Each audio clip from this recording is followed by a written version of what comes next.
सतनाम श्री वाहिगुरु साहिब जी। निशानी चंद दो करे पिखना, एक सिख मिल आया। अर्जन को मारियो चाहे ले मोए सहाया। निशा पई भोजन अचियो दद सिख ने आना। सूखम चावर साग सो नसबो खाना। वाहिगुरु जी का खालसा, वाहिगुरु जी की फतेह।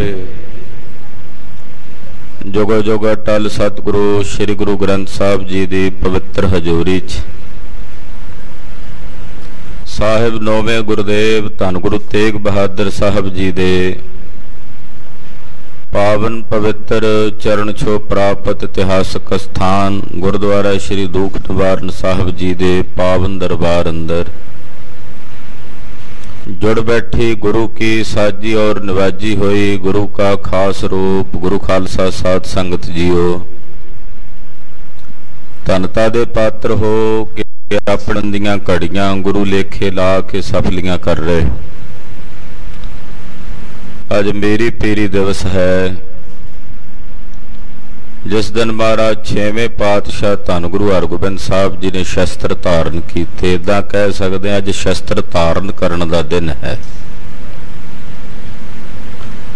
कदों वाजिब है शस्त्र चुकना? जदों सारे हिले वसीले काम करने बंद कर जान। कलगीधर स्वामी श्री गुरु गोबिंद सिंह साहब जी दे अमृत बचन ने जफरनामे दी बाणी विच पातशाह बचन कर दे चूंकार अज हमें हीलते दरगुजस्त। हलाल अस्त बुरदन ब शमशीरे दस्त। जदों सारे हिले वसीले काम करने बंद कर देन जरवाना काबू ना आवे वधदा ही आवे तां जरवाने दा मुंह तोड़न वास्ते फिर शस्त्र चुकना वाजिब है, हलाल है, जरूरी है। धन गुरु हरगोबिंद साहब जी ने वेख्या कि जदों पंचम पातशाह नूं ततियां तवियां ते बिठाया गया, देगां दे पानी च उबालिया गया, अनेकां तसीहे दिते गए। वो सतगुरु जो शांति दे महान मुजस्समे ने, निर्वैर सतगुरु ने, सब दा भला मंगदे है। उन्हां नूं समय दे जरवाणियां ने, समय दी जरवाणी सरकार ने जदों अनेकां तसीहे दिते ते फिर छेवें पातशाह ने वेख्या भी हुण वाजिब है, जरूरी है शस्त्र धारण करके जरवाणे दा मूँह तोड़ना। अज दे दिन गुरुदेव जी तख्त ते बैठे आप श्री अकाल तख्त साहब की रचना की और तख्त ते सज के सेली ते टोपी नूं मत्था टेक के सदा वास्ते खजाने च रख दिता ते बाबा बुढ़ा साहब जी नूं आग्या कीती कि शमशीरां लैके आओ। दो तलवारां गुरुदेव ने अज दे दिन गात्रे धारण कीतियां। सिखां पुछया महाराज दो तलवारां दा की प्रयोजन? आख्या एक नाल मीरां दी मीरी हरांगे, एक नाल पीरां दी पीरी हरांगे। एक मीरी दी है, एक पीरी दी है। तो मीरी ते पीरी दियां ये दो तेगां धारण करके सिखां नूं गुरुदेव ने राज करन दा संकल्प दिता। धर्म दे नाल नाल मीरी दा मतलब हुंदा राज करन दा संकल्प, हलेमी राज करन दा संकल्प, जरवाणियां दे राज नूं खत्म करन दा संकल्प। तो गरीब नवाज पातशाह जी महाराज जी ने मीरी पीरी दियां शमशीरां दो तलवारां बद्धियां, एक मीरी दी एक पीरी दी। एक राखी करे फकीर दी यानी कि पीरी दी, ते दूजी अजमत दी भी है। अजमत है बड़ी बड़ी राज। तो गरीब नवाज पातशाह ने शस्त्र धारण करके सिखां नूं शस्त्रधारी बनाया। कलगीधर स्वामी श्री गुरु गोबिंद सिंह साहब जी बचन लिखते हैं कि जदों सिख गात्रे च किरपान पाउंदा है ਤੇ ਕਿਰਪਾਨ ਪਾਉਣ ਦਾ ਫਲ ਕੀ ਹੈ? ਕਹਿੰਦੇ ਜਿੱਥੇ ਜੰਗ ਯੁੱਧ ਲੜਨਾ ਹੈ, ਧਰਮ ਯੁੱਧ ਲੜਨਾ ਹੈ, ਉੱਥੇ ਇਸ ਕਿਰਪਾਨ ਨੂੰ ਗਾਤਰੇ ਪਾਉਣ ਦਾ ਮਹੱਤਵ ਕੀ ਹੈ? ਤਾਂ ਮਹਾਰਾਜ ਕਲਗੀਧਰ ਜੀ ਸ੍ਰੀ ਗੁਰੂ ਗੋਬਿੰਦ ਸਿੰਘ ਸਾਹਿਬ, ਜਿਨ੍ਹਾਂ ਦੇ ਦਾਦਾ ਜੀ ਨੇ ਅੱਜ ਦੇ ਦਿਨ ਮੀਰੀ ਪੀਰੀ ਦੀਆਂ ਤੇਗਾਂ ਧਾਰਨ ਕੀਤੀਆਂ, ਤੇ 10ਵੇਂ ਜਾਮੇ 'ਚ ਕਲਗੀਧਰ ਜੀ ਇਹ ਬਚਨ ਕਹਿ ਰਹੇ ਨੇ, ਕਿਰਪਾਨ ਪਾਣ ਧਾਰੀਆਂ ਕਰੋੜ ਪਾਪ ਟਾਰੀਆਂ। ਜਦੋਂ ਕਿਰਪਾਨ ਗਾਤਰੇ ਧਾਰਨ ਕੀਤੀ ਜਾਂਦੀ ਹੈ ਤਾਂ ਕਰੋੜਾਂ ਹੀ ਪਾਪ ਟਲ ਕੇ ਸਵਾਹ ਹੋ ਜਾਂਦੇ ਆ, ਸੜ ਕੇ ਦਗਧ ਹੋ ਜਾਂਦੇ ਆ। ਤੋ ਏਡਾ ਵੱਡਾ ਮਹਾਤਮ ਹੈ। ਸ਼ਸਤਰਾਂ ਨੂੰ ਮਹਾਰਾਜ ਸੱਚੇ ਪਾਤਸ਼ਾਹ ਜੀ ਨੇ ਸਿੱਖਾਂ ਦਾ ਅਨਿਖੜਵਾਂ ਅੰਗ ਬਣਾਇਆ, ਔਰ ਸ਼ਸਤਰਾਂ ਦਾ ਕਿੱਡਾ ਵੱਡਾ ਮਹਾਤਮ ਗੁਰਦੇਵ ਨੇ ਦੱਸਿਆ। ਜਿਤੇ ਸ਼ਸਤਰ ਨਾਮੰ ਨਮਸਕਾਰ ਤਾਮੰ, ਜਿਤੇ ਅਸਤਰ ਭੇਅੰ ਨਮਸਕਾਰ ਤੇਅੰ।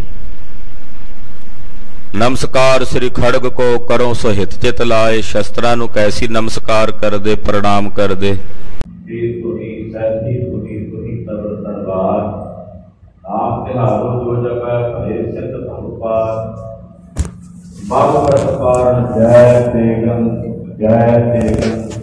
ਐਸੀ ਬਾਤ ਮਹਿਮਾ ਸ਼ਸਤਰਾਂ ਦੀ ਗੁਰਦੇਵ ਤੇ ਵਰਣਨ ਕੀਤੀ। ਇਸ ਕਰਕੇ ਮੇਰੀ ਪੀਰੀ ਦਿਵਸ ਮਨਾਉਣ ਦਾ ਸੰਕਲਪ ਦੇ ਨਾਲ ਨਾਲ ਸਾਨੂੰ ਇਹ ਸੰਕਲਪ ਕਰਨਾ ਜ਼ਰੂਰੀ ਹੈ ਕਿ ਅਸੀਂ ਸ਼ਸਤਰਧਾਰੀ ਹਾਂ, ਖਾਲਸਾ ਸ਼ਸਤਰਧਾਰੀ, ਤੇ ਸ਼ਸਤਰਾਂ ਦਾ ਵਿਸਾਹ ਨਹੀਂ ਕਰਨਾ।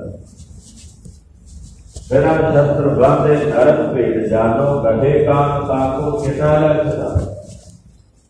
ਸ਼ਸਤਰਾਂ ਤੋਂ ਪਹਿਲਾਂ ਇਹ ਭੇਡ ਦੇ ਤੁਰਲਾ, ਭੇਡ ਨੂੰ ਕੰਨ ਤੋਂ ਫੜ ਕੇ ਜਿਹੜਾ ਮਰਜ਼ੀ ਜਿੱਧਰ ਮਰਜ਼ੀ ਤੋੜ, ਪਰ ਬੱਬਰ ਸ਼ੇਰ ਨੂੰ ਨਹੀਂ ਕਦੇ ਵੀ ਕੰਨ ਤੋਂ ਫੜ ਕੇ ਤੋੜ ਸਕਦਾ।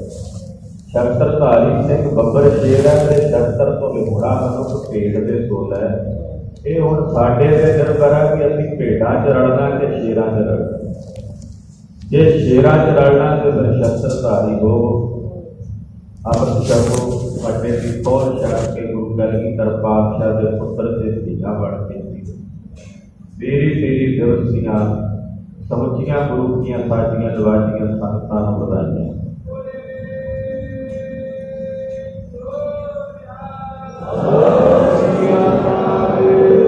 ਖਾਲਸਾ ਜੀ, ਅਸੀਂ ਅਵੇਸੜੇ ਹੁੰਦੇ ਜਾ ਰਹੇ ਹਾਂ, ਢਿੱਲੇ ਹੁੰਦੇ ਜਾ ਰਹੇ हैं शस्त्रा वाले पासों, और तकरीबन 5-4 दहाके हुण तो नहीं, ये धारणा तकरीबन 5-6 दहाकियां तो साढ़े ज़्यादा बनी हुई। 5-6 दहाके पिछे चले जाइए, अपने बजुर्गों पर झांकी मारीए, वो कदे वड्डी किरपान का शस्त्र का विसाह नहीं करता। हुण अजकल जे किसी को कहो शस्त्र धारण करो ਤਾਂ ਕਹਿੰਦੇ ਸੀ ਬੀਪੀ ਵੱਧਦਾ, ਇਸ ਕਰਕੇ ਘਰ ਪਰਿਵਾਰ ਦੀ ਰੱਖੀ। ਕਈਆਂ ਦਾ ਇਹ ਸ਼ੱਕ ਹੁੰਦਾ ਹੈ, ਕਹਿੰਦੇ ਜੀ ਬੀਪੀ ਵੱਧਦਾ, ਗੁੱਸਾ ਆਉਂਦਾ, ਇਸ ਕਰਕੇ ਪਰਿਵਾਰ ਦੀ ਘਰ ਰੱਖੀ। ਕੱਲ ਨੂੰ ਕਿਸੇ ਦੂਜੇ ਦਾ ਬੀਪੀ ਵੱਧ ਗਿਆ, ਲੈ ਇਹ ਸ਼ਸਤਰ ਤੇਰੇ ਤੇ ਚੜ ਆਇਆ, ਤੂੰ ਅੱਗੋਂ ਬਲੱਡ ਪ੍ਰੈਸ਼ਰ ਦੀ ਮਸ਼ੀਨ ਰੱਖਦੀ ਉਹਦੇ ਅੱਗੇ। ਉਹ ਤਾਂ ਸਾਰਿਆਂ ਨੇ ਘਰਾਂ 'ਚ ਰੱਖੀਆਂ ਹੁੰਦੀਆਂ। ਤਲਵਾਰ ਦੀ ਰੱਖਣੀ ਵੀ ਬਲੱਡ ਪ੍ਰੈਸ਼ਰ ਚੈੱਕ ਕਰਨ ਵਾਲੀ ਮਸ਼ੀਨ ਹੈਗੀ ਆ, ਵੀ ਤੇਰਾ ਚੈੱਕ ਕਰ ਲੈਂਦੇ ਆ। ਉੱਥੇ ਫਿਰ ਉਹ ਨਹੀਂ ਵੇਖਣੀ, ਉੱਥੇ ਤੇਰੇ ਹੱਥ 'ਚ ਵੀ ਭਗਉਤੀ ਹੋਵੇਗੀ ਤੇ ਅਗਲੇ ਨੂੰ ਪੈ ਆਵੇਗਾ, ਭਾਈ ਸੋਚ ਸਮਝ ਕੇ ਆ ਹੁੰਦਾ। ਇਸ ਕਰਕੇ ਇੱਦਾਂ ਦੇ ਬਹਾਨੇ, ਤੜਕਾਂ ਕੁਤਰਕਾਂ ਜਿਹੜੀਆਂ ਨੇ ਇਹ ਸਾਡੇ ਆਪ ਹੀ ਹੁਣ ਦੇਖਣ ਨੂੰ ਆ ਗਈਆਂ ਹਨ। ਜੇ ਅਸੀਂ ਜੀ ਬੱਚਿਆਂ ਵਾਲਾ ਘਰ ਹੈ, ਅਸੀਂ ਤਾਂ ਨਹੀਂ ਸ਼ਸਤਰ ਰੱਖਿਆ, ਤਲਵਾਰਾਂ ਰੱਖੀਆਂ, ਪਰ ਇੱਥੇ ਤਾਂ ਬਚਨ ਕਹੇ ਜਾਂਦੇ ਮਹਾਰਾਜ ਜੀ ਦੇ ਸਮਕਾਲੀ ਕਵੀਆਂ ਵੱਲੋਂ। ਮਹਾਰਾਜ ਕਲਗੀਧਰ ਜੀ, ਜਦੋਂ ਮੈਂ ਤੁਹਾਡੇ ਪੰਥ ਦੇ ਘਰ ਵੇਖਦਾ ਸਿੱਖਾਂ ਦੇ, ਇਹ ਪੱਗ ਬੰਨਣੀ ਬਾਅਦ 'ਚ ਸਿੱਖਦੇ ਆ, ਪਹਿਲਾਂ ਗਾਤਰੇ ਕਿਰਪਾਨ ਪਾਉਣੀ ਸਿੱਖਦੇ ਆ। ਪੱਗ ਬੰਨਣੀ ਬਾਅਦ 'ਚ ਸਿੱਖਦੇ ਆ ਤੇ ਕਿਰਪਾਨ ਗਾਤਰੇ ਪਾਉਣੀ ਪਹਿਲਾਂ ਸਿੱਖਦੇ ਆ। ਮਹਾਰਾਜ ਤੁਹਾਡਾ ਪੰਥ ਇਹੋ ਜਿਹਾ, ਤੁਹਾਡੇ ਯੋਧੇ ਇਹੋ ਜਿਹੇ ਆ, ਤੁਹਾਡੇ ਸੂਰਮੇ ਇਹੋ ਜਿਹੇ। ਇਸ ਕਰਕੇ ਭਾਈ ਬੱਚਿਆਂ ਨੂੰ ਵੀ ਸ਼ਸਤਰ ਵਿਦਿਆ ਨੂੰ ਜੋੜੀਏ। ਹੁਣ ਤਾਂ ਓਲੰਪਿਕ ਖੇਡ ਵੀ ਬਣਾ ਦਿੱਤੀ ਗਈ ਹੈ ਸ਼ਸਤਰ ਗਤਕੀ ਦੀ ਵਿਦਿਆ। ਉਹ ਸ਼ਸਤਰ ਵਿਦਿਆ ਦੇ ਅਭਿਆਸ ਨਾਲ ਸ਼ਸਤਰਾਂ ਨਾਲ ਜੁੜੀਏ। ਮਹਾਰਾਜ ਜੀ ਦੇ ਦਿਨ ਜਿਹੜੇ ਇਤਿਹਾਸਕ ਦਿਹਾੜੇ ਨੇ, ਇਹ ਸਾਨੂੰ ਬਾਰ-ਬਾਰ ਸੇਧ ਦਿੰਦੇ। ਜੇ ਅਸੀਂ ਇਹਨਾਂ ਇਤਿਹਾਸਕ ਦਿਹਾੜਿਆਂ ਤੋਂ ਕੋਈ ਪ੍ਰੇਰਨਾ ਨਾ ਲਈ ਤੇ ਫਿਰ ਘੋਰ ਬੁੱਧੀ ਹੈ, ਪਸ਼ੂ ਬਿਰਤੀ ਹੈ। कि असीं समझ ही नहीं सके महात्म की सी अज के दिन। महाराज गुरु हरगोबिंद साहब जदों तख्त ते बैठे शस्त्र धारण करन दा महात्म सतगुरु जी ने दस्सिया कि जिहड़े जरवाणे जुल्म करते हैं इन्हां दी जरवाणे की भख्या गौ गरीब की रखी है। तो ये गरीबनवाज पातशाह ने संकल्प दिता शस्त्र किसी को मारन वास्ते नहीं है पर स्वै धर्म की राखी वास्ते है। जदों कोई जरवाना बन के चढ़ के आवे उहदे पैर रोकण वास्ते है, उहदा राह रोकण वास्ते है। जरवाणिया तू अपने पैर अगे बढ़ा के ना आवे, पहला तेनों बचना नाल सचेत करदे आ कि रुक जा, हाथ भी जोड़ के कह दिंदे आ रुक जा, फिर भी ना रुके ते फिर वो पैर वड्ढण दा हुक्म है भी वो अगे वध के तुर के आवे ना, क्योंकि उहदे पैरां थल्ले जरवाणे दे सैकड़े गरीबां ने नमाणिया ने नसाड़िया जाना मारिया जाना। और पंथ ने पाप करके रखाया कि जदों नादर वर्गे अबदाली वर्गे तैमूर वर्गे जरवाणे चढ़ के आउंदे ते खालसा जाके अगों टक्करदा उन्हां दा राह रोकदा कि तुसीं अपनी मनसा तो बाद आ जाओ, बार बार हलावत होके आउंदे जे तुहाडे पैर रोकण वास्ते खालसा सक्षम है। फिर इहो जिहा समां भी आया काजी बाबा फूला सिंह जी महापुरखां दा जदों दर्रा खैबर दे उत्ते अखीरला जंग होया गजलियां नाल जिहड़े पठान सन गिरजे सन, ये अखीरला जंग होया सी अज तो तकरीबन 200 साल पहला। जदों ये अखीरला जंग होया तां इस अखीरले जंग दे विच बाबा जी अकाली फूला सिंह जी वर्गे महापुरखां ने तकरीबन 1 लाख के नेड़े पठाणा मार के वो दर्रा खैबर का रस्ता जिहड़े रस्ते जरवाणी चढ़ चढ़ के आउंदे सी वो राह सदा वास्ते बंद कर दिता। 200 साल हो गए ने अज ताईं मुड़ के कोई जरवाना उस रस्ते चढ़ के हिंदुस्तान से नहीं आया।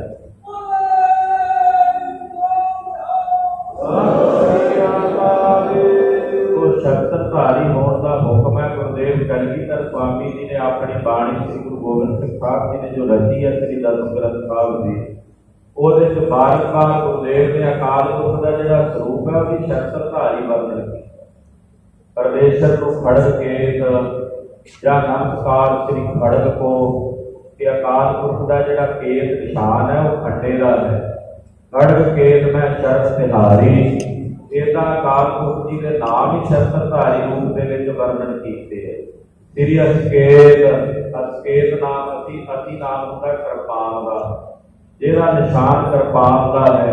तो इतना वाहिगुरु जी का परमेश्वर के स्वरूप को शस्त्रधारी स्वरूप से वर्णन किया। अज भी तख्त साहबाना से 5.5 तख्त ने, 5 तख्तां के उत्ते शस्त्रां दा उपरले खड़े के उत्ते प्रकाश होता है।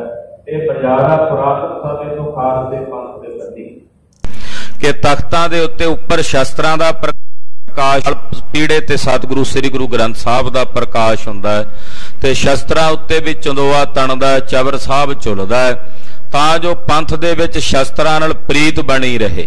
ये शस्त्र नाल प्रेम करन, सिंह किरपान नाल गात्रे श्री साहब दे नाल प्रेम रखदा है और इहनूं अपनी सदा दी साथण समझदा है।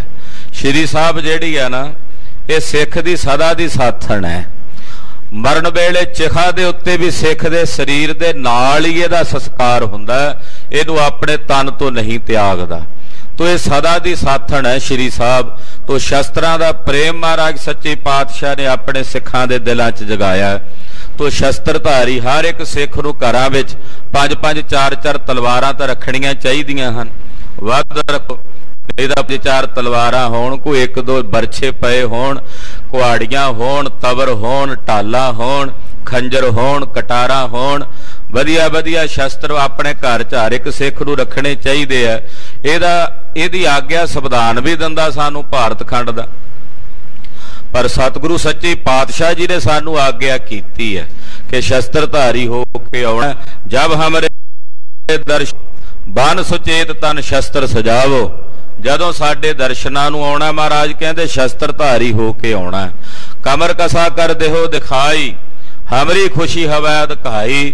ਫਿਰ ਜੇ ਉੱਤੇ ਸ਼ਸਤਰਾਂ ਨਾਲ ਕਮਰ ਕਸਾ ਲੱਗਾ ਹੋਵੇ ਤੇ ਕਮਰ ਕਸਾ ਕਰਕੇ ਆ ਕੇ ਜਦੋਂ ਸਾਨੂੰ ਤੁਸੀਂ ਦਿਖਾਈ ਦਿਓਗੇ ਸ਼ਸਤਰਧਾਰੀ ਹੋ ਕੇ, ਤਾਂ ਕਲਗੀਧਰ ਕਹਿੰਦੇ ਮੇਰੀ ਬੜੀ ਖੁਸ਼ੀ ਹੋਵੇਗੀ ਤੁਹਾਡੇ ਤੇ, ਮੈਂ ਤੁਹਾਡੇ ਤੇ ਬਹੁਤ ਪ੍ਰਸੰਨ ਹੋਵਾਂਗਾ। ਜਿਵੇਂ ਪਿਤਾ ਬੱਚੇ ਨੂੰ ਦੂਸਰਾ ਵੇਖ ਕੇ, ਸ਼ਿੰਗਾਰ ਵੇਖ ਕੇ ਬੜਾ ਖੁਸ਼ ਹੁੰਦੀ ਹੈ, ਪ੍ਰਸੰਨ ਹੁੰਦੀ ਹੈ। ਕਹਿੰਦੇ ਏਦਾਂ ਸਿੱਖਾ, ਜਦੋਂ ਤੂੰ ਸ਼ਸਤਰਧਾਰੀ ਹੋ ਕੇ ਆਵੇਂਗਾ ਮੇਰੇ ਦਰਬਾਰ 'ਚ ਮੇਰੇ ਦਰਸ਼ਨ ਕਰਨ ਵਾਸਤੇ, ਤਾਂ ਮਹਾਰਾਜ ਜੀ ਕਹਿੰਦੇ ਮੇਰੀ ਤੇਰੇ ਤੇ ਬਹੁਤ ਖੁਸ਼ੀ ਹੋਵੇਗੀ, ਮੈਂ ਤੇਰੇ ਤੇ ਬਹੁਤ ਹੀ ਪ੍ਰਸੰਨ ਹੋਵਾਂਗਾ। ਬਿਨਾਂ ਸ਼ਸਤਰ ਬਾਂਧੇ ਦੇਹੂ ਨਾ ਦਿਦਾਰੇ। ਇੱਥੋਂ ਤੱਕ ਵੀ ਬਚਨ ਕਹੇ ਕਲਗੀਧਰ ਨੇ ਕਿ ਜੇ ਤੂੰ ਸ਼ਸਤਰਧਾਰੀ ਹੋ ਕੇ ਨਹੀਂ ਆਉਂਦਾ ਮੈਂ ਤੈਨੂੰ ਦਰਸ਼ਨ ਨਹੀਂ ਦੇਣੇ, ਮੈਂ ਤੈਨੂੰ ਦਰਸ਼ਨ ਨਹੀਂ ਦੇਣੇ ਜੇ ਤੂੰ ਸ਼ਸਤਰਧਾਰੀ ਹੋ ਕੇ ਨਹੀਂ ਆਉਂਦਾ। ਜੇ ਤੂੰ ਸ਼ਸਤਰਾਂ ਦਾ ਤਿਆਗੀ ਹੋ ਕੇ ਆਉਣਾ ਤਾਂ ਮੈਂ ਦਰਸ਼ਨ ਨਹੀਂ। ਤੋ ਸ਼ਸਤ ਹੋਵੀਏ। ਮਹਾਰਾਜ ਕਲਗੀਧਰ ਪਾਤਸ਼ਾਹ ਧੰਨ ਗੁਰੂ ਹਰਗੋਬਿੰਦ ਸਾਹਿਬ ਸੱਚੇ ਪਾਤਸ਼ਾਹ ਜੀ ਦੇ ਬਖਸ਼ਿਸ਼ ਕੀਤੇ ਗਏ ਸਿਧਾਂਤ ਨੂੰ ਆਪਣੇ ਹਿਰਦੇ 'ਚ ਗ੍ਰਹਿਣ ਕਰੀਏ। ਤੋ ਲੜੀਵਾਰ ਕਥਾ ਆਪ ਜੀ ਸਰਵਣ ਕਰ ਰਹੇ ਹੋ। ਬਾਬੀ ਚੰਦ ਨੂੰ ਸੁਨੇਹਾ ਭੇਜਿਆ, ਚੰਦੂ ਨੇ ਵੀ ਆ ਜਾ ਲਾਹੌਰ, ਬਾਦਸ਼ਾਹ ਕੋਲ ਚੱਲ ਕੇ ਪੁਕਾਰ ਕਰਦੇ ਆ। ਤੇ ਗੱਲਬਾਤ ਚੱਲ ਗਈ ਹੈ। ਤੋ ਬਾਬੇ ਪ੍ਰਿਥੀ ਚੰਦ ਨੇ ਕੋਠੇ ਗੁਰੂ ਤੋਂ ਚੱਲ ਕਰਮੋਂ ਦਾ ਮਨ ਦਾ ਵੀ ਹੁਣੇ ਜਾਣ, ਉਹਨੇ ਰੋਕਿਆ ਵੀ ਹੈ। ਤੋ ਪਰ ਵੀ ਬਾਬਾ ਪ੍ਰਿਥੀ ਚੰਦ ਜੀ ਚੱਲ ਪਏ। ਚਲਦਿਆਂ ਚਲਦਿਆਂ ਆਪਣੇ ਹੇਹਰ ਪਿੰਡ ਪਹੁੰਚੇ ਨੇ, ਜਿਹੜਾ ਬਾਬੇ ਪ੍ਰਿਥੀ ਚੰਦ ਨੇ ਆਪਣੇ ਉੱਥੇ ਆਇਆ ਸੀ। ਹੇਹਰ ਪਿੰਡ ਲਾਹੌਰ ਸ਼ਹਿਰ ਦੇ ਨੇੜੇ ਸਰੋਵਰ ਵੀ ਬਣਾਇਆ ਹੋਇਆ, ਤਾਲ ਵੀ ਬਣਾਇਆ ਹੋਇਆ, ਛੱਪੜੀ ਕਹਿ ਸਕਦੇ ਆ ਵੀ ਛੱਪੜੀ ਬਣਾਈ ਹੋਈ ਸੀ। ਵਿੱਚ ਇਹਨੇ ਦਰਬਾਰ ਵੀ ਬਣਾਇਆ ਹੋਇਆ ਸੀ। ਨਾਲ ਦੇ ਚੇਲਿਆਂ ਨੂੰ ਕਹਿੰਦਾ ਇੱਥੇ 3 ਕੁ ਦਿਨ ਰਵਾਂਗੇ। 3 ਦਿਨ ਜਦੋਂ ਬੀਤ ਗਏ, ਸ਼ਾਮ ਜੇ ਦਾ ਸਮਾਂ ਹੋਇਆ, ਤੀਜੇ ਦਿਨ ਰਾਤ ਨੂੰ ਕਹਿੰਦਾ ਆਪਾਂ ਕੱਲ ਨੂੰ ਲਾਹੌਰ ਜਾਣਾ। ਪਰ ਪਰਮੇਸ਼ਰ ਨੇ ਜੋ ਚਿਤਵਿਆ ਹੋਇਆ ਵਰਤਣਾ ਤਾਂ ਉਹੀ ਹੈ। ਮਨੁੱਖ ਜੋ ਨਰ ਚਾਹਤ ਕਛ ਔਰ ਹੈ ਕੀ ਔਰ ਹੈ ਭਾਈ, ਚਿਤਵਤ ਰਹਿਓ ਠਗਾਓ, ਨਾਨਕ ਫਾਂਸੀ ਗੱਲ ਭਰੀ। ਬੰਦਾ ਚਾਹੁੰਦਾ ਕੁਝ ਹੋਰ ਹੈ, ਪਰ ਹੋਣਾ ਉਹ ਹੈ ਜੋ ਪਰਮੇਸ਼ਰ ਨੇ ਰਚ ਰੱਖਿਆ। ਹੋਇਆ ਸੋਏ ਜੋ ਰਾਮ ਰਚ ਰਾਖਾ। ਹੋਈ ਹੋਣਾ ਉਹੀ ਹੈ ਜੋ ਹੋਏਗਾ, ਅਕਾਲ ਪੁਰਖ ਪਰਮੇਸ਼ਰ ਦੇ ਹੁਕਮ 'ਚ ਹੀ ਹੋਵੇਗਾ। ਜੋ ਕਰਤਾਰ ਕਰੇਗਾ ਹੋਣਾ। ਮਹਾਰਾਜ ਗੁਰੂ ਨਾਨਕ ਸਾਹਿਬ ਇਹੀ ਕਹਿੰਦੇ ਸੀ, ਮਰਦਾਨਿਆ ਵੇਖ ਰਜਾ ਕਰਤਾਰ ਦੀ, ਵੇਖ ਰੰਗ ਕਰਤਾਰ ਦੇ, ਕਿਉਂਕਿ ਜੋ ਹੋ ਰਿਹਾ ਉਸ ਕਰਤਾਰ ਦੇ ਹੱਥੋਂ ਹੀ ਹੋ ਰਿਹਾ ਹੈ, ਪਰਮੇਸ਼ਰ ਦੇ ਹੀ ਹੱਥੋਂ ਹੋ ਰਿਹਾ। ਆਓ ਸਰਵਣ ਕਰੀਏ ਗੁਰੂ ਚਰਨਾਂ ਦਾ ਧਿਆਨ, ਆਪਣੇ ਹਿਰਦਿਆਂ 'ਚ ਵਸਾਉਂਦਿਆਂ ਸਮੂਹ ਮਾਈ ਭਾਈ ਆਪਣੀ ਰਸਨਾ ਨੂੰ ਪਵਿੱਤਰ ਕਰਦਿਆਂ ਦੁਨੀਆ ਦੇ ਮੰਤਰਾਂ ਵਿੱਚੋਂ ਮਹਾਨ ਸਿਰਮੌਰ ਸ਼੍ਰੋਮਣੀ ਮੰਤਰ ਨੂੰ ਰਸਨਾ ਤੋਂ ਜਪਦੀ ਸਤਨਾਮ ਸ਼੍ਰੀ ਵਾਹਿਗੁਰੂ ਸਾਹਿਬ ਜੀ, ਸਤਨਾਮ ਸ਼੍ਰੀ ਵਾਹਿਗੁਰੂ ਸਾਹਿਬ ਜੀ। ਨਿਸ਼ਾਨੀ ਚੰਦ ਚੰਦੂ ਕਰੇ ਪ੍ਰਤੀਕ ਨਾ, ਇੱਕ ਸਿੱਖ ਮਿਲ ਆਇਆ। ਉਧਰ ਚੰਦੂ ਉਡੀਕ ਕਰ ਰਿਹਾ ਸੀ। ਬਾਬਾ ਪ੍ਰਿਥੀ ਚੰਦ ਕਹਿੰਦਾ ਆਪਣੇ ਚੇਲਿਆਂ ਚਾਟੜਿਆਂ ਨੂੰ ਜਿਹੜੇ ਨਾਲ ਸਨ, ਕਹਿੰਦਾ ਚੰਦੂ ਉਡੀਕ ਰਿਹਾ ਆਪਾਂ ਨੂੰ, ਤੇ ਇੱਕ ਚੇਲਾ ਮੇਰਾ ਸਿੱਖ ਉਹ ਚੰਦੂ ਨੂੰ ਅੱਜ ਹੀ ਮਿਲ ਕੇ ਆਇਆ ਹੈ। ਅਰਜਨ ਕੋ ਮਾਰੇ ਉਚਾਏ ਲੈ ਮੋਏ ਸਹਾਇਆ। ਚੰਦੂ ਚਾਹੁੰਦਾ ਹੈ ਗੁਰੂ ਅਰਜਨ ਦੇਵ ਸਾਹਿਬ ਨੂੰ ਮਾਰਨਾ, ਪਰ ਉਹਦੇ ਲਈ ਉਹ ਮੇਰੀ ਸਹਾਇਤਾ ਚਾਹੁੰਦਾ, ਮੇਰੀ ਮਦਦ ਚਾਹੁੰਦਾ ਹੈ। ਨਿਸਾ ਪਾਈ ਭੋਜਨ ਅਚਿਓ ਦਦ ਸਿੱਖ ਨੇ ਆਨਾ। ਇਹਨੇ ਨੂੰ ਰਾਤ ਪੈ ਗਈ, ਕਹਿੰਦਾ ਆਪਾਂ ਕੱਲ ਸਵੇਰੇ ਲਾਹੌਰ ਨੂੰ ਜਾਣਾ, ਤਿਆਰੀ ਕਰ ਲਓ। ਚੇਲਿਆਂ ਨੇ ਆਖਿਆ ਜੀ ਠੀਕ ਹੈ। ਸ਼ਾਮ ਜੇ ਦਾ ਸਮਾਂ ਬੀਤ ਗਿਆ, ਜਦੋਂ ਰਾਤ ਜੀ ਹੋਈ, ਥੋੜਾ ਜਿਹਾ ਹਨੇਰਾ ਪਿਆ, ਤੇ ਇਹਦਾ ਜਿਹੜਾ ਲਾਂਗਰੀ ਸੀ ਬਾਬੇ ਪ੍ਰਿਥੀ ਚੰਦ ਦਾ, ਉਹ ਲੈ ਕੇ ਆਏ ਇਹਦੇ ਵਾਸਤੇ ਭੋਜਨ। ਸੁਖ ਚਾਵਰ ਸਾਗ ਸੋ ਕੀ ਨਸਬੋ ਖਾਨਾ। ਉਸ ਦਿਨ ਭੋਜਨ ਵੀ ਬਣਿਆ, ਉਹਨੇ ਚਾਵਲ ਵੀ ਰਿੰਨੇ ਹੋਏ ਨਾਲ, ਸੂਖਮ ਚਾਵਲ ਜਿਹੜੇ ਬਰੀਕ ਚਾਵਲ ਹੁੰਦੇ ਐ ਉਹ ਲਿਆਂਦੇ, ਸਾਗ ਲਿਆਂਦਾ ਨਾਲ, ਦਹੀਂ ਲੈ ਆਂਦੀ, ਦਹੀਂ ਪਾ ਕੇ ਸਾਗ ਪਾ ਕੇ ਤੇ ਚਾਵਲ ਬਾਬਾ ਪ੍ਰਿਥੀ ਚੰਦ ਬੜੇ ਸਵਾਦ ਨਾਲ ਚਸਕੇ ਲੈ ਲੈ ਕੇ ਖਾਣ ਲੱਗਾ। ਸਵਾਦ ਸਾਤ ਅਚ ਭੋਗਿਓ ਹੋਨਹਾਰ ਖੁਆਇਓ। ਅੱਜ ਚਾਵਲ ਅੱਗੇ ਵੀ ਰੋਜ਼ ਖਾਂਦਾ, ਪਰ ਅੱਜ ਸਵਾਦ ਹੀ ਬੜੇ ਲੱਗੇ। ਕਿਤੇ ਕਹਿੰਦਾ ਸਵਾਦ ਦੇ ਨਾਲ ਖਾਂਦਿਆਂ ਖਾਂਦਿਆਂ ਬਹੁਤੇ ਖਾ ਗਿਆ। ਕਹਿੰਦੇ ਜਾਂ ਇਹ ਖਾ ਗਿਆ ਜਾਂ ਇਉਂ ਕਹਿ ਲੋ ਵੀ ਹੋਣੀ ਨੇ ਖਵਾ ਦਿੱਤੇ। ਜਿਹੜੀ ਹੋਣੀ ਵਰਤਣੀ ਸੀ ਉਸ ਹੋਣੀ ਨੇ ਖਵਾ ਦਿੱਤੇ ਵੀ ਚੰਗੀ ਤਰ੍ਹਾਂ ਰੱਜ ਕੇ ਖਾ ਲੈ। ਗਰ ਲੋ ਭਰ ਕੇ ਉਦਰ ਕੋ ਨਿਸਮੈ ਸੁਪਤਾਇਓ। ਗਲੇ ਤੱਕ ਪੇਟ ਭਰ ਲਿਆ ਬਾਬੇ ਪ੍ਰਿਥੀ ਚੰਦ ਨੇ, ਤੇ ਫਿਰ ਸੱਜੇ ਖੱਬੇ ਟੁਰਨ ਵੀ ਨਹੀਂ ਗਿਆ, ਉੱਥੇ ਹੀ ਮੰਜੇ ਤੇ ਪੈ ਗਿਆ ਸੌਣ ਵਾਸਤੇ। ਅਰਧ ਨਿਸਾ ਬਦ ਹਾਜ਼ਮਾ ਹੈਜ਼ਾ ਹੋਏ ਆਵਾ। ਜਦੋਂ ਅੱਧੀ ਕੁ ਰਾਤ ਦਾ ਸਮਾਂ ਹੋਇਆ ਤੇ ਬਦ ਹਜ਼ਮੀ ਹੋ ਗਈ। ਜਿਹੜੇ ਚਾਵਲ ਖਾਦੇ ਸੀ ਹੁਣ ਉਬਲਣ ਲੱਗੇ ਅੰਦਰ, ਉਹਦੇ ਨਾਲ ਤੇਜ਼ਾਬ ਬਣਿਆ ਬਹੁਤ ਜ਼ਿਆਦਾ, ਉਹ ਗਲੇ ਤਾਂ ਹੀ ਆਉਣ ਲੱਗਾ। ਕਹਿੰਦੇ ਬਹੁਤ ਜ਼ਿਆਦਾ ਬਦ ਹਜ਼ਮੀ ਹੋ ਗਈ। ਸੂਲ ਉੱਠਿਓ ਜਨ ਸੂਲ ਚੁਬ ਦੁੱਖ ਤੇ ਬਿਕੁਲਾਵਾ। ਪੇਟ ਦੇ ਵਿੱਚ ਉਦਰ ਦੇ ਵਿੱਚ ਬੈਵਾਦੀ ਜਿਹੜੀ ਸੀ ਉਹ ਵੱਧ ਗਈ, ਕਿਉਂਕਿ ਦਹੀਂ ਖਾਧੀ ਸੀ, ਚਾਵਲ ਸਨ, ਫਿਰ ਨਾਲ ਸਾਗ ਸੀ, ਤਿੰਨੇ ਚੀਜ਼ਾਂ ਬੈ ਵਾਲੀਆਂ ਸਨ। ਤੋ ਖਾ ਕੇ ਉਹਦੇ ਨਾਲ ਬੈ ਵੱਧ ਗਈ, ਸਰੀਰ 'ਚ ਵਾਤ ਦਾ ਰੋਗ ਵੱਧ ਗਿਆ, ਪੇਟ ਅਫਰ ਗਿਆ, ਸੂਲ ਉੱਠਿਆ ਬੜਾ ਭਿਆਨਕ, ਬਹੁਤ ਜ਼ਿਆਦਾ ਦਰਦ, ਇੰਨਾ ਜ਼ਿਆਦਾ ਸੂਲ ਉੱਠਿਆ ਵੀ ਉਹ ਚੁੱਭਦਾ ਹੈ, ਮਾਨੋ ਜਿਵੇਂ ਸੂਲ ਹੀ ਚੁੱਭਦਾ ਹੋਵੇ। ਹਾਏ ਹਾਏ ਮੁਖ ਕਰਤੇ ਜਾਗੇ ਨਰ ਪਾਸੂ। ਕਹਿੰਦੇ ਚੁੱਭਦਾ ਦਰਦ ਦੇ ਨਾਲ ਵਿਆਕੁਲ ਹੋ ਗਿਆ, ਹਾਏ ਹਾਏ ਕਰਦਾ ਦਰਦ ਨਾਲ।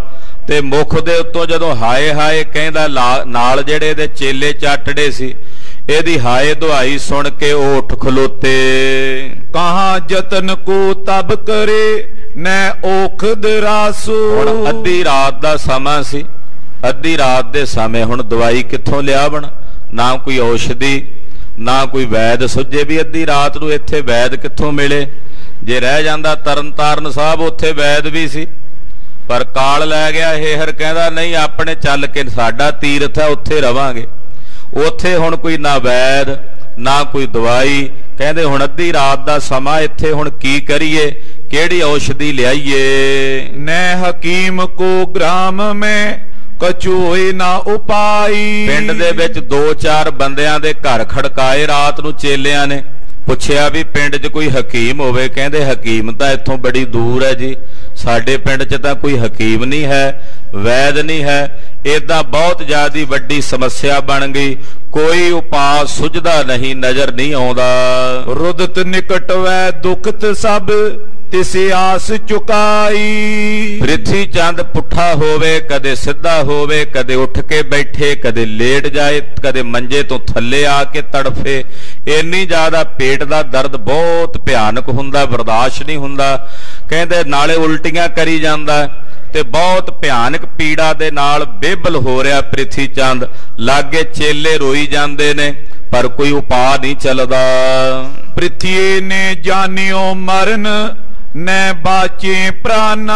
ਬਾਬੇ ਪ੍ਰਿਥੀ ਚੰਦ ਨੂੰ ਸੁੱਝ ਗਈ ਵੀ ਬਸ ਹੁਣ ਮੇਰੀ ਮੌਤ ਆ ਗਈ, ਹੁਣ ਮੇਰੇ ਪ੍ਰਾਣ ਨਹੀਂ ਬਚਦੇ। ਉਹਨੂੰ ਨਜ਼ਰ ਆਉਣ ਲੱਗ ਪਿਆ, ਕਾਲ ਦਿਸਣ ਲੱਗ ਪਿਆ ਬਾਬੇ ਪ੍ਰਿਥੀ ਚੰਦ ਨੂੰ ਵੀ ਹੁਣ ਬਸ ਅੰਤਮ ਸਮਾਂ ਆ ਗਿਆ ਹੈ। ਸਿੱਖ ਦਾਸ ਗਨ ਹਿਤੂ ਲਖ ਅਸਬਾਕ ਬਖਾਨਾ। ਜਿਹੜੇ ਬਾਬੇ ਪ੍ਰਿਥੀ ਚੰਦ ਦੇ ਸਿੱਖ ਕੋਲ ਖੜੇ ਸੀ, ਦਾਸ ਖੜੇ ਰੋ ਰਹੇ ਸਨ, ਜਿਹੜੇ ਇਹਦੇ ਹਿਤੈਸ਼ੀ ਸਨ, ਉਹਨਾਂ ਨੂੰ ਬੋਲਿਆ ਬਾਬਾ ਪ੍ਰਿਥੀ ਚੰਦ ਕਹਿਣ ਲੱਗਾ, ਅਬ ਮੇਰੋ ਪਰਲੋਕ ਵੈ ਰੁਜਵਦਿਓ ਬਿਸਾਲਾ। ਕਹਿਣ ਲੱਗਾ ਵੀ ਮੇਰਾ ਹੁਣ ਪਰਲੋਕ ਗਮਨ ਦਾ ਸਮਾਂ ਆ ਗਿਆ, ਹੁਣ ਨਹੀਂ ਮੈਂ ਬਚਦਾ, ਮੇਰਾ ਇਹ ਰੋਗ ਵੱਧਦਾ ਜਾ ਰਿਹਾ ਹੈ, ਇਹ ਪੀੜਾ ਬਹੁਤ ਜ਼ਿਆਦਾ ਭਿਆਨਕ ਰੂਪ ਦੇ ਵਿੱਚ ਵੱਧਦੀ ਜਾ ਰਹੀ ਹੈ। ਦਾਹ ਕਰੋ ਇਸ ਥਾਨਈ ਕਰ ਕਿਰਿਆ ਕਪਾਲਾ। ਮੈਂ ਹੁਣ ਸਰੀਰ ਤਿਆਗ ਦੇਣਾ ਇੱਥੇ, ਤੇ ਮੇਰੀ ਇਸ ਦੇਹ ਦਾ ਸੰਸਕਾਰ ਇੱਥੇ ਹੀ ਕਰਿਓ, ਇੱਥੇ ਹੀ ਮੇਰੇ ਸਰੀਰ ਦਾ ਅੰਤਮ ਸੰਸਕਾਰ ਕਰ ਦਿਓ। ਪੀਛੇ ਹੋਏ ਜੋ ਅੰਸ ਮਮ ਮਰ ਹੈ ਕਿਤ ਕੋਈ। ਤੇ ਮੇਰੇ ਪਰਿਵਾਰ ਨੂੰ, ਮੇਰੇ ਟੱਬਰ ਨੂੰ ਜਾ ਕੇ ਦੱਸ ਦਿਓ ਵੀ ਮੇਰੀ ਅੰਸ ਬੰਸ ਵਿੱਚ ਜਿਹੜਾ ਵੀ ਕੋਈ ਪਰਿਵਾਰ 'ਚ ਮਰੇਗਾ ਆਉਣ ਵਾਲੇ ਸਮੇਂ 'ਚ, ਜਿਹਦੀ ਵੀ ਮੌਤ ਹੋਵੇਗੀ, ਦਾਹ ਆਨ ਇਸ ਥਲ ਕਰੇ ਕਹਿ ਦੀਜੇ ਸੋਈ। ਉਹਨਾਂ ਨੂੰ ਕਹਿ ਦਿਓ ਵੀ ਇੱਥੇ ਹੀ ਸੰਸਕਾਰ ਕਰਨਾ ਉਹਨਾਂ ਦਾ, ਜਿਹੜਾ ਮੇਰੇ ਤੋਂ ਬਾਅਦ ਮੇਰੇ ਪਰਿਵਾਰ ਦੇ ਵਿੱਚ ਕਿਸੇ ਵੀ ਜੀ ਦੀ ਮੌਤ ਹੁੰਦੀ ਹੈ ਉਹਦਾ ਅੰਤਮ ਸੰਸਕਾਰ ਇੱਥੇ ਹੇਹਰ ਪਿੰਡ ਵਿੱਚ ਹੀ ਲਿਆ ਕੇ ਕਰਨਾ। ਮੋਕੋ ਮਿਲੇ ਸੋਆਨ ਕਰ ਫਲ ਉੱਤਮ ਪਾਵੇ। ਤੇ ਜਿਹਦਾ ਸੰਸਕਾਰ ਇੱਥੇ ਲਿਆ ਕੇ ਕਰਨਗੇ ਉਹ ਫਿਰ ਮੈਨੂੰ ਹੀ ਆ ਕੇ ਮਿਲੇਗਾ, ਉਹਨੂੰ ਉੱਤਮ ਫਲ ਦੀ ਪ੍ਰਾਪਤੀ ਹੋਵੇਗੀ। ਹਾਂਜੀ। ਮਿਹਰਵਾਨ ਸੋ ਕਹੋ ਤੁਮ ਬਹੁਤ ਨਾ ਰੁੱਧ ਨਾਵੇ। ਤੁਸੀਂ ਮੇਰੇ ਪੁੱਤ ਮਿਹਰਵਾਨ ਨੂੰ ਕਹੋ ਵੀ ਉਹ ਬਹੁਤਾ ਨਾ ਰੋਵੇ, ਉਹ ਰੁਦਨ ਨਾ ਕਰੇ ਤੇ ਬਹੁਤਾ ਵਿਆਕੁਲ ਤੇ ਬੇਬਲ ਨਾ ਹੋਵੇ। ਏਈ ਰੀਤ ਸਭ ਜਗਤ ਕੀ ਆਵਤ ਇੱਕ ਜਾਤੇ। ਇਹ ਸੰਸਾਰ ਦੀ ਰੀਤੀ ਆ, ਇੱਥੇ ਇੱਕ ਆਉਂਦਾ ਤੇ ਇੱਕ ਜਾਂਦਾ, ਇਹੀ ਮਰਿਆਦਾ ਸੰਸਾਰ ਦੀ। ਬਾਬਾ ਪ੍ਰਿਥੀ ਚੰਦ ਹੁਣ ਰਿਹਾ ਤਾਂ ਗੁਰੂ ਘਰ ਹੀ ਸੀ, ਪਤਾ ਸੀ ਗੁਰਮਤ ਦੀ ਗੱਲਬਾਤ ਕੀ ਹੁੰਦੀ ਹੈ, ਕੀ ਖੇਡ ਹੁੰਦੀ ਹੈ, ਤੂੰ ਜਾਣਦਾ ਸੀ ਉਹਦੇ ਬਾਰੇ, ਇਸ ਕਰਕੇ ਉਦਾਂ ਦੀਆਂ ਹੀ ਗੱਲਾਂ ਕਰਦਾ। ਕਹਿੰਦੇ ਮਿਹਰਬਾਨ ਨੂੰ ਕਹੋ ਵੀ ਬਹੁਤਾ ਨਾ ਰੋਦਨ ਕਰੇ, ਵਿਆਕੁਲ ਨਾ ਹੋਵੇ, ਧੀਰਜ ਰੱਖੇ। ਇਹ ਸੰਸਾਰ ਦੀ ਰੀਤੀ ਹੈ, ਇੱਥੇ ਇੱਕ ਆਉਂਦਾ ਜੀਵ ਤੇ ਇੱਕ ਜਾ ਰਹੇ ਹਨ। ਕਰੋ ਕਿਰਿਆ ਮੇਰੀ ਸਕਲ ਜਪ ਨਾਮ ਪ੍ਰਭਾਤੇ। ਉਹਨੂੰ ਕਹੋ ਵੀ ਮੇਰੀ ਬਾਕੀ ਜਿਹੜੀ ਕਿਰਿਆ ਸਾਰੀ ਉੱਥੇ ਕੋਠੇ ਪਿੰਡ 'ਚ ਹੀ ਕਰੇ, ਤੇ ਉਹਨੂੰ ਇਹ ਵੀ ਆਖਿਓ ਵੀ ਸਵੇਰੇ ਉੱਠ ਕੇ ਭਜਨ ਕਰਿਆ ਕਰੇ, ਅੰਮ੍ਰਿਤ ਵੇਲੇ ਦੀ ਸੰਭਾਲ ਕਰਿਆ ਕਰੇ। ਬਾਬੇ ਮਿਹਰਬਾਨ ਨੂੰ ਕਹਿੰਦੇ ਕਿਹੋ ਵੀ ਸਵੇਰੇ ਉੱਠ ਕੇ ਨਾਮ ਜਪਿਆ ਕਰੇ। ਪੁਨ ਆਵੋ ਚੰਦੂ ਮਿਲੋ ਲਿਓ ਗੁਰਤਾ ਗਾਦੀ। ਥੋੜਾ ਜਿਹਾ ਸਮਾਂ ਪਾ ਕੇ ਮੇਰੀ ਕਿਰਿਆ ਕਰਨ ਤੋਂ ਬਾਅਦ ਮਿਹਰਬਾਨ ਨੂੰ ਕਹੋ ਵੀ ਮੇਰੀ ਜਗ੍ਹਾ ਤੇ ਹੁਣ ਚੰਦੂ ਨੂੰ ਉਹ ਆ ਕੇ ਮਿਲੇ, ਵੀ ਜਿਹੜਾ ਕੰਮ ਮੈਂ ਕਰਨ ਚੱਲਿਆ ਸੀ ਹੁਣ ਉਹ ਆ ਕੇ ਕਰੇ, ਤੇ ਆਉਂਦਿਆਂ ਸਾਰ ਉਹਨੂੰ ਚੰਦੂ ਕੋਲੋਂ ਗੁਰਤਾ ਗੱਦੀ ਮਿਲ ਜਾਣੀ ਹੈ। ਜਿਉਂ ਕਿਉਂ ਅਰਜਨ ਕੋ ਹਤੋ ਪੁਨ ਕੀਜੇ ਸ਼ਾਦੀ। ਉਹਨੂੰ ਕਹੋ ਵੀ ਜਿਵੇਂ ਕਿਵੇਂ ਕਰਕੇ ਗੁਰੂ ਅਰਜਨ ਦੇਵ ਸਾਹਿਬ ਨੂੰ ਮਾਰਨਾ ਤੇ ਉਹਨਾਂ ਨੂੰ ਮਾਰ ਕੇ ਆਪਣੇ ਘਰ ਦੇ ਵਿੱਚ ਖੁਸ਼ੀ ਮਨਾਉਣੀ ਹੈ, ਆਪਣੇ ਘਰ 'ਚ ਸ਼ਾਦੀ ਰਚਣੀ ਹੈ। ਪੁਰੂ ਕਾਮਨਾ ਆਏ ਕਰ ਸਭ ਬਨਿਓ ਬਣਾਉ। ਕਹਿੰਦੇ ਬਸ ਸਾਰਾ ਕੰਮ ਬਣਿਆ ਹੀ ਪਿਆ, ਮਿਹਰਬਾਨ ਨੂੰ ਕਹੋ ਵੀ ਫਿਕਰ ਨਾ ਕਰੇ, ਮੈਂ ਕਰ ਚੱਲਿਆ ਆਪਣੇ ਵੱਲੋਂ ਸਾਰਾ ਕੰਮ। ਉਹਨੂੰ ਤਾਂ ਹੁਣ ਬਣਿਆ ਬਣਾਇਆ ਕੰਮ ਮਿਲ ਜਾਣਾ, ਉਹਦੀ ਕਾਮਨਾ ਪੂਰੀ ਹੋ ਜਾਣੀ ਆ, ਉਹਨੂੰ ਗੁਰੂ ਬਣਨ ਦਾ ਮਾਣ ਮਿਲ ਜਾਣਾ। ਬੈਰ ਸੰਭਾਰੋ ਆਪਨੋ ਨੈ ਕਰੋ ਵਲਾਉ। ਉਹਨੂੰ ਕਹੋ ਆਪਣਾ ਵੈਰ ਯਾਦ ਰੱਖੇ, ਦੁਸ਼ਮਣੀ ਆ ਸਾਡੀ ਗੁਰੂ ਅਰਜਨ ਸਾਹਿਬ ਨਾਲ, ਇਸ ਪਾਸਿਓਂ ਵਲਾਓ ਨਾ ਕਰੇ, ਇਸ ਪਾਸਿਓਂ ਟਾਲਾ ਨਾ ਵੱਟੇ, ਇਹ ਵੈਰ ਅੱਗੇ ਵੀ ਉਹ ਪਾਲ ਕੇ ਰੱਖੇ। ਇਮ ਕਹਿ ਧਰਨੀ ਪਰ ਪਰਿਓ ਵਿਆਕੁਲ ਬਾਡੋਆ। ਇਹ ਤਾਂ ਕਹਿ ਕੇ ਬਾਬਾ ਪ੍ਰਿਥੀ ਚੰਦ ਥੱਲੇ ਜ਼ਮੀਨ ਤੇ ਲੇਟ ਗਿਆ, ਦਰਦ ਨਾਲ ਬਹੁਤ ਵਿਆਕੁਲ ਤੇ ਬੇਬਲ ਹੋਇਆ। ਬੋਲ ਬੰਦ ਮ੍ਰਿਤ ਚਿੰਨ ਪੇ ਸਭ ਸੰਗਨ ਜੋਵਾ। ਤੜਫਦਿਆਂ ਤੜਫਦਿਆਂ ਸੂਲ ਦੇ ਨਾਲ ਸਹਿਜੇ ਸਹਿਜੇ ਸਰੀਰੇ ਦਾ ਟਿਕਣ ਲੱਗ ਪਿਆ, ਬੋਲਣਾ ਬੰਦ ਹੋ ਗਿਆ।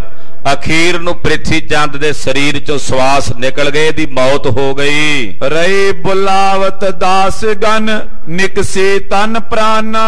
ਨੌਕਰ ਜਿਹੜੇ ਸੀ ਸਰੀਰ ਹਿਲਾ ਕੇ ਦੇ ਸੇਵਾਦਾਰ ਬੁਲਾਉਂਦੇ ਆ ਬਾਬਾ ਜੀ ਬੋਲੋ, ਪਰ ਹੁਣ ਬਾਬਾ ਜੀ ਹੋਵਣ ਤੇ ਬੋਲਣ, ਸਰੀਰ ਚੋਂ ਪ੍ਰਾਣ ਨਿਕਲ ਗਏ। ਸਭ ਨੇ ਜਾਣ ਲਿਆ ਕਿ ਸਰੀਰ ਠੰਡਾ ਹੋ ਗਿਆ।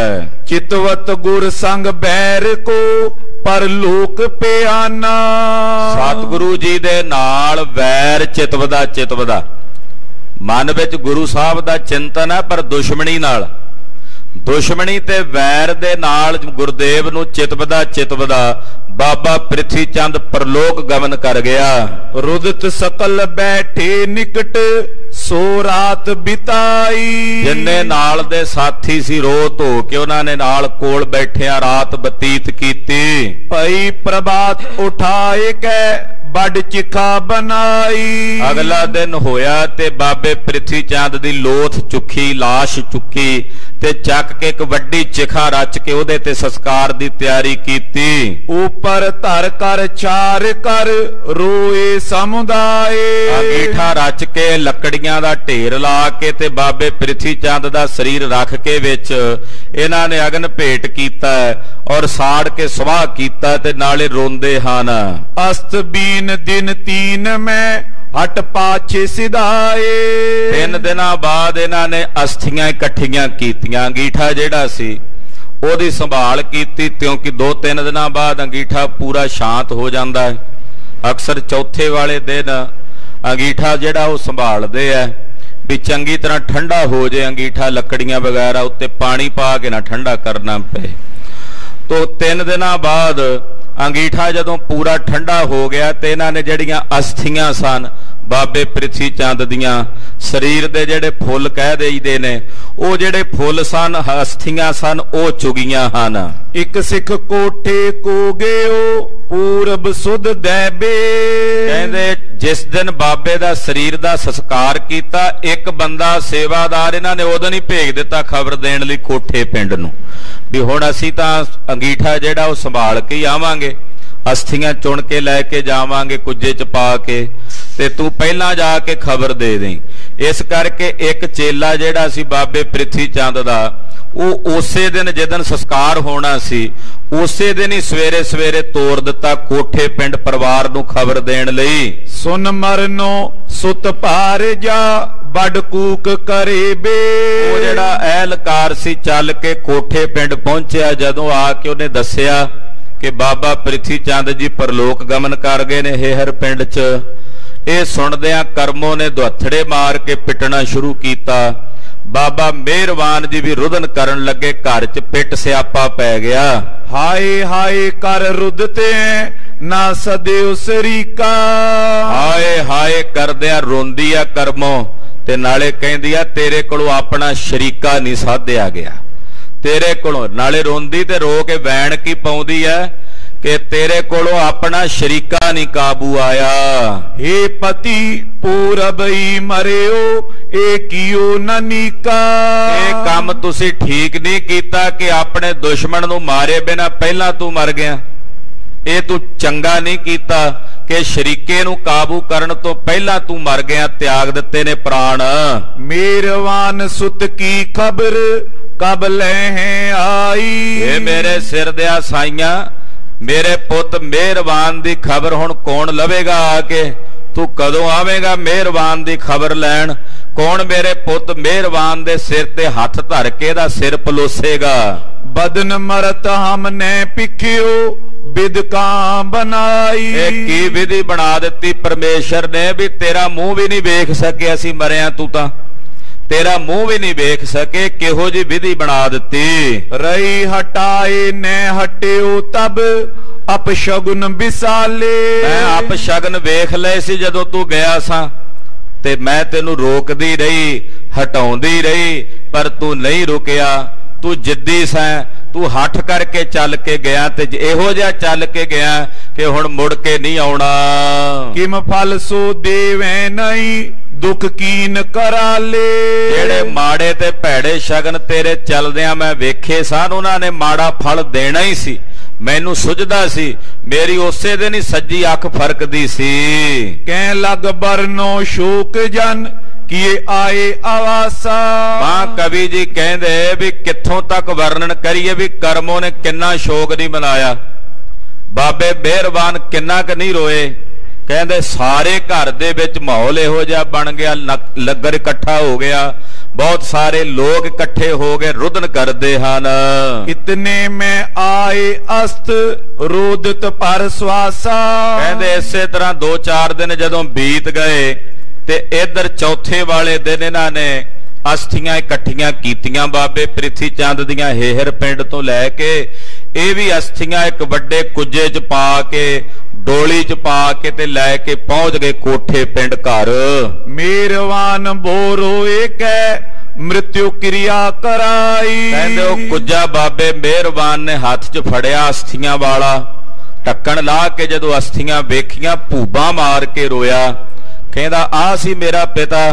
वेखदियां रोया ते बहुत ज्यादा व्याकुल हो के घर च शोक बई माहौल बनिया।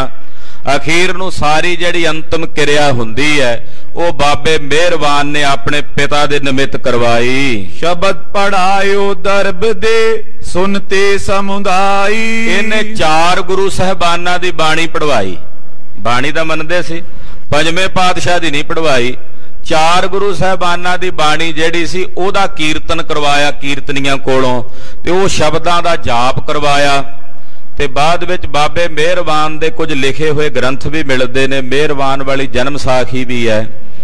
ये पंजवें पातशाह तक तां गुरु मनदा है, क्योंकि बाबे मेहरबान नूं पंजवें पातशाह ने गोद च खड़ाया सी, इस करके दिलों तां प्रेम आ ही जांदा सी ना। जदों गुरु हरगोबिंद साहब दा प्रकाश नहीं सी होया तो बाबा मेहरबान दा बचपन जिहड़ा वो पंजवें पातशाह दी गोद च ही बीतिया, सके चाचे जो सन।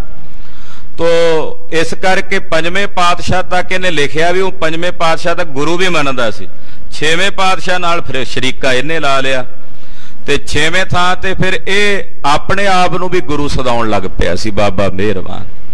तो मेहरबान इन्हें वड्डियां सतगुरां दी जिहड़ी बाणी सी ओदा कीर्तन करवाया।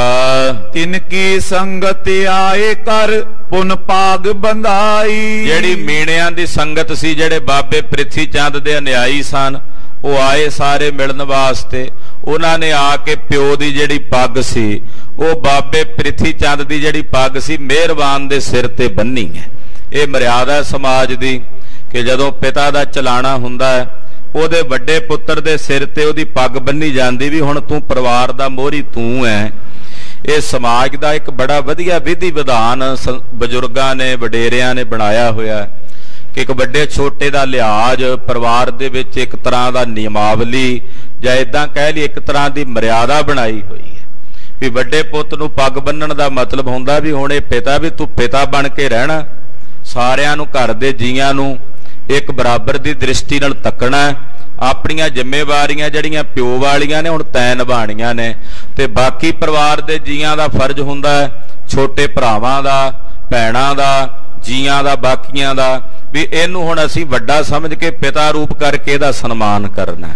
इह इदां दी समाज दी एक बनतर जिहड़े संसार दे नियम ने कुछ बजुर्गां ने बनाए, बड़े सुंदर बनाए हुए ने। इन्हां दी पालना समाज दे विच हुण तां ही कीती, हुण तां एक उदां ही फार्मैलिटी जी हो गई, वड्डे छोटे दा कोई किसी तरह का कोई लिहाज नहीं रहा। ते एक वड्डे दे सिर ते वक्खरी पग बन्नण आए हुंदे, नाल जिहड़ा छोटा हुंदा उहदे नाल वक्खरे टुरे हुंदे है। वो कहंदे असीं तां इहनूं आगू बनाउणा ते तीजे दे सिर ते कोई होर आया हुंदा बन्नण वास्ते। इदां दा वरतारा वरत गया। खैर कहते जिन्ने आए बाबे पृथ्वी चंद दे संबंधी जां उहदे मन्नण वाले मीणे, क्योंकि मीणियां दी संगत सी, बाबे पृथ्वी चंद नूं मीणा लिखिया भाई गुरदास जी ने। तो वो जिन्ने मीणे आए उन्होंने बाबे मेहरबान नूं पग बन्नी आ बाबे पृथ्वी चंद दी। मिट्यो शोग तब जन के जो अकल सिखाई। ते जदों पग बन दित्ती मेहरबान नूं कहंदे हुण रोना धोना बंद करो ते जेड़ी अकल सिखा गए ने बाबा पृथ्वी चंद जी हुण ओदी पालना करो। श्री अर्जन ते बैर कर लियो गुर तागा दी। मीणे बोले बाबे मेहरबान नूं कहंदे बाबा मेहरबान जी, बाबा पृथ्वी चंद जी मरण तो पहला कह गए ने भी अपना वैर लैना गुरु अर्जन देव साहब तो, उन्हां तो अपना वैर लैना ते वैर लैके अपनी गद्दी लैनी है। वो गद्दी बाबे पृथ्वी चंद दी बनदी सी, वो नहीं बह सके, पर हुण तू ओदे ते बैठना। चंदू हते उपाए ते तब कीजे शादी। जदों चंदू उपा करके गुरु अर्जन देव साहब नूं मारेगा ते तू अपने घर च शादी मनाउणी है, अपने घर च उस दिन खुशियां मनाउणियां ने। मरत के ओ तुम सो पिता एओ सुनो संदेशा। मरदियां होया तेरे प्यो ने तेरे लिए सुनेहा दिता ते ए सुनेहा बाबा मेहरबान जी तुहाडे लई आ, इहनूं तुसीं पालना। सुनियो पुत्र अर पार जा उर लैत कलेशा। कहंदे जदों पुत्र ने ते कर्मों ने दोनां ने मां पुत ने गल्लां सुणियां, मन च बड़ा कलेश बहुत ज्यादा शोक हुंदा पृथ्वी चंद दियां गल्लां सुन के। दोहरा मेहरबान मन मान के मौन ठान रह पौन। बाबे मेहरबान ने अपने मन च सारियां गल्लां मान लियां ने ते मौन धार के बोलिया नहीं, कोई जवाब नहीं दिता भी मां इदां ही करूंगा जिवें पिता ने कहा। चुप रहा ते अपने घर दे विच ही रहन लगा। करे प्रतीखन गुर बनो होए है कारण कौन। उड़ीक करन लगा मेहरबान के हुण कदों समा बने, कोई कारण बने, कोई विधि बने कि मैं गुरु बन के जगत विच प्रगट होवा। दोहरा सम्मत सोरे सत होते ऊपर पंच मिलाए।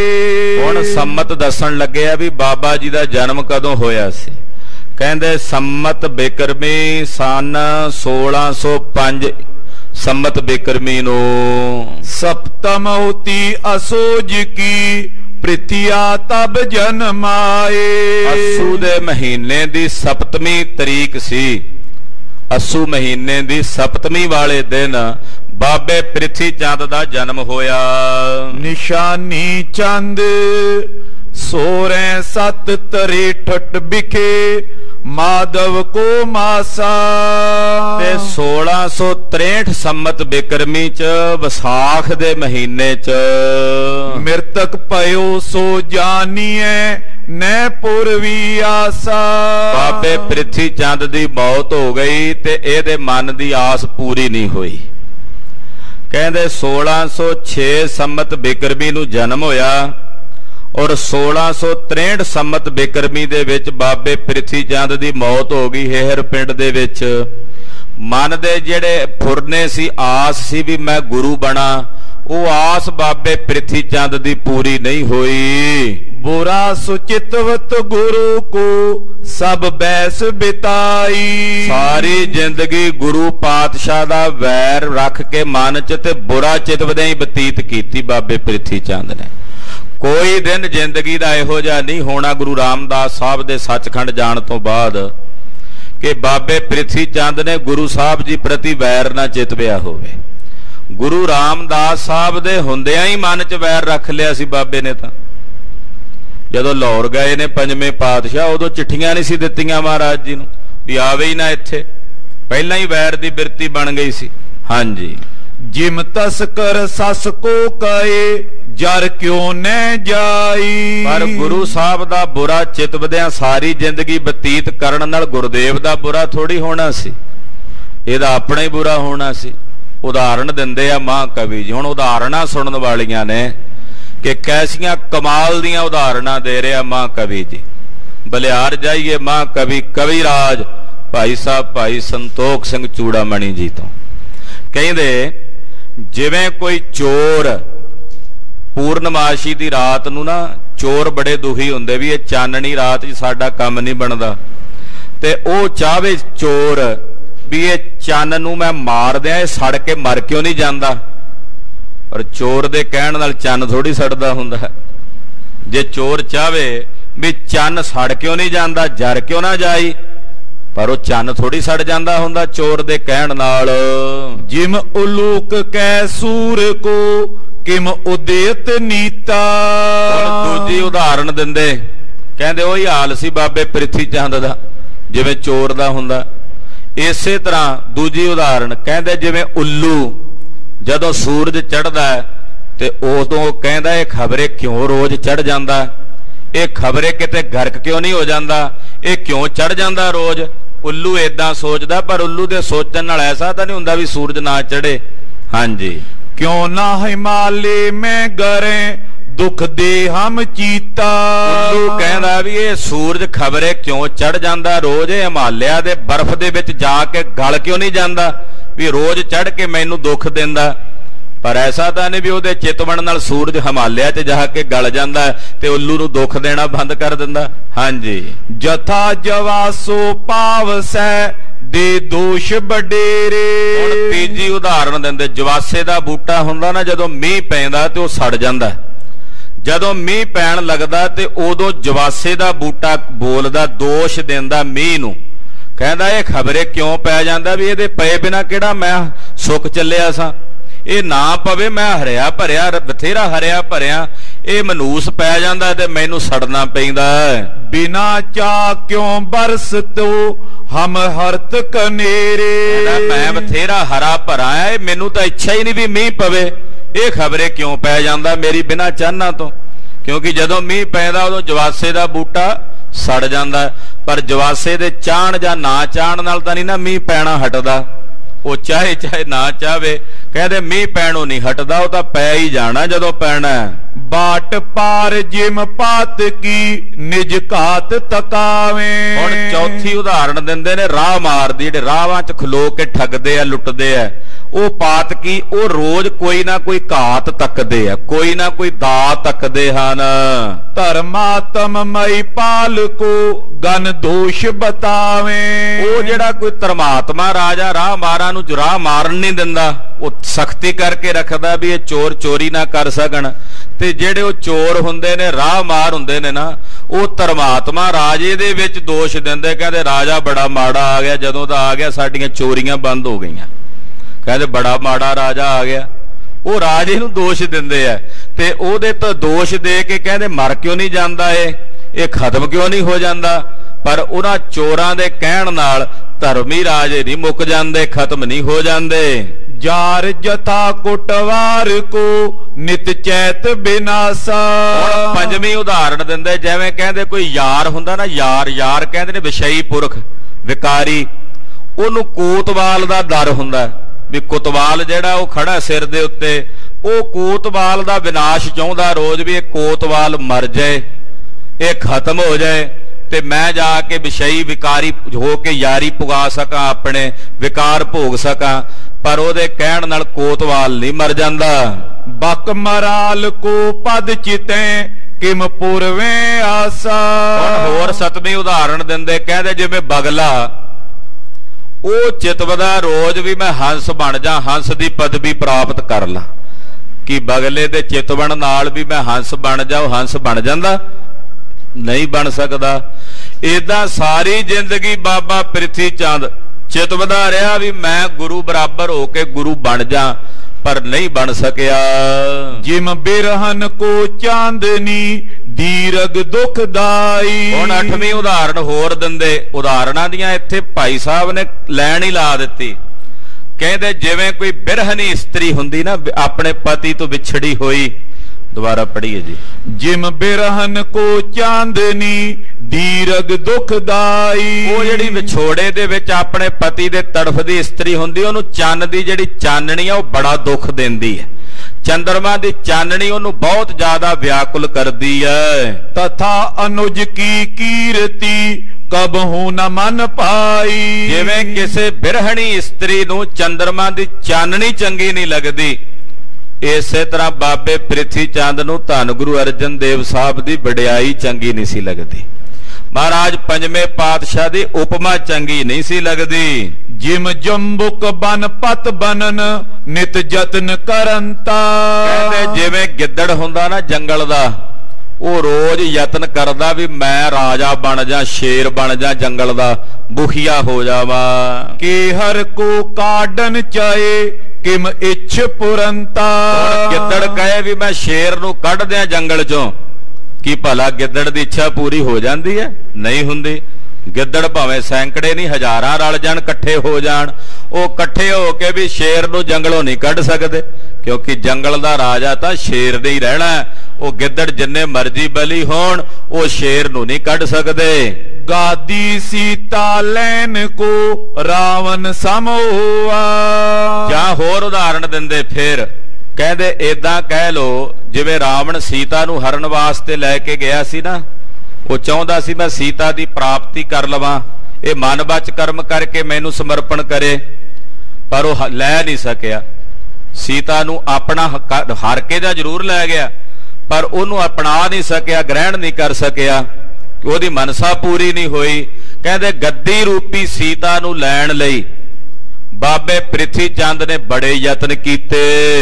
ਅਬਿਲਾਖ ਤਈ ਪਚ ਗਿਓ ਨੈ ਸੁਖ ਸੋ ਜੋਆ। ਉਸੇ ਇੱਛਾ ਵਿੱਚ ਮਰ ਗਿਆ, ਰਾਤ ਦਿਨ ਤੜਫਦਿਆਂ ਹੀ ਮਰਿਆ, ਸੁਖ ਨਾਲ ਇੱਕ ਦਿਨ ਨਹੀਂ ਸੁੱਤਾ। ਕੰਸ ਕ੍ਰਿਸ਼ਨ ਕੇ ਹਤਨ ਹਿਤ ਛਲ ਰਚੇ ਕਨੇਰੇ। ਫਿਰ ਉਦਾਹਰਣ ਦਿੰਦੇ ਦੁਆਪਰ ਯੁੱਗ ਚ, ਕਹਿੰਦੇ ਕੰਸ ਨੇ ਭਗਵਾਨ ਕ੍ਰਿਸ਼ਨ ਨੂੰ ਮਾਰਨ ਲਈ ਕਿੰਨੇ ਯਤਨ ਕੀਤੇ। ਕਦੇ ਕਿਹੜੇ ਦਾਨਵ ਨੂੰ ਭੇਜਦਾ, ਕਦੇ ਪੂਤਨਾ ਭੇਜਦਾ, ਕਦੇ ਕੁਝ ਕਰਦਾ ਸੀ, ਪਰ ਉਹ ਮਾਰ ਨਹੀਂ ਸਕਿਆ, ਉਲਟਾ ਕੰਸ ਮਾਰਿਆ ਗਿਆ। ਮਾਰਤੇ ਆਪੇ ਮਰ ਗਿਓ ਤਿਮ ਪ੍ਰਿਥਿਆ ਹੇਰੇ। ਜਿਵੇਂ ਕੰਸ ਕ੍ਰਿਸ਼ਨ ਨੂੰ ਮਾਰਦਿਆਂ ਆਪ ਹੀ ਮਰ ਗਿਆ, ਏਦਾਂ ਪ੍ਰਿਥੀ ਚੰਦ ਮਹਾਰਾਜ ਗੁਰੂ ਅਰਜਨ ਦੇਵ ਸਾਹਿਬ ਨੂੰ ਮਾਰਦਾ ਆਪ ਹੀ ਮਰ ਗਿਆ, ਇਹਦੀ ਮਨਸਾ ਪੂਰੀ ਨਹੀਂ ਹੋਈ।